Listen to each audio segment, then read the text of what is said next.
माझ्या शाळेचे नाव नूतन विद्यालय आहे. माझ्या गोष्टीचे नाव ईसापनीती. मला ईसापनीती हे पुस्तक फार आवडले. पुस्तकातील सर्वच गोष्टी खूप मनोरंजक आहेत. गोष्ट वाचून झाल्यावर प्रत्येक गोष्टीनंतर बोध दिलेला आहे. सुंदर गोष्टी, आकर्षक चित्रे असल्याने पुस्तक वाचताना खूप मजा आली. प्रत्येक गोष्टीतून मूल्य शिक्षण समजले. असमाधानी वाटणं कुठेच चूक लागत नाही. सूचना देणे सोपे, अंमलबजावणी कठीण. हावरटपणा करू नये, नेहमी खरे बोलावे असे बोध बोलक्या चित्रातून जास्त चांगल्या प्रकारे समजले. पुस्तकाच्या मुखपृष्ठावर रंगीत बोलके प्राण्यांची चित्रे आहेत.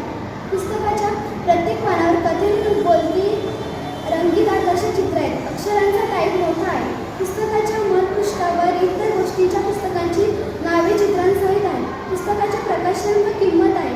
सर्वांना हे पुस्तक नक्कीच आवडेल, यात शंकाच नाही. नमस्कार, माझ्या शाळेचे नाव नूतन विद्यालय. मी इयत्ता 7वी अ मध्ये शिकत आहे. माझे नाव स्वरा दीपक मेने. माझ्या पुस्तकाचे नाव श्री संतांच्या गोष्टी. मी श्री संतांच्या गोष्टी हे पुस्तक वाचले. हे पुस्तक लेखिका विमल वाणी यांनी लिहिले आहे. या पुस्तकात संत मुक्ताबाई, बहिणाबाई, जनाबाई, सखूबाई, वेणाबाई, कान्होपात्रा, मीराबाई या 7 संतांची माहिती दिली आहे. या पुस्तकातील संत सखूबाई या स्त्री संतांची माहिती मला आवडली. संत सखूबाईंच्या गोष्टीतील मला एक प्रसंग आवडला.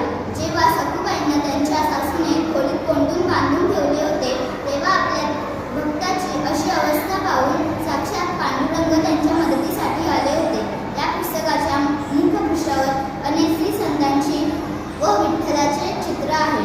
पुस्तकाच्या मलपृष्ठावर प्रकाशनांची माहिती व गोष्टींची नावे आहेत. या पुस्तकातून आपल्याला असे समजते की भक्ती श्रद्धेने केली पाहिजे.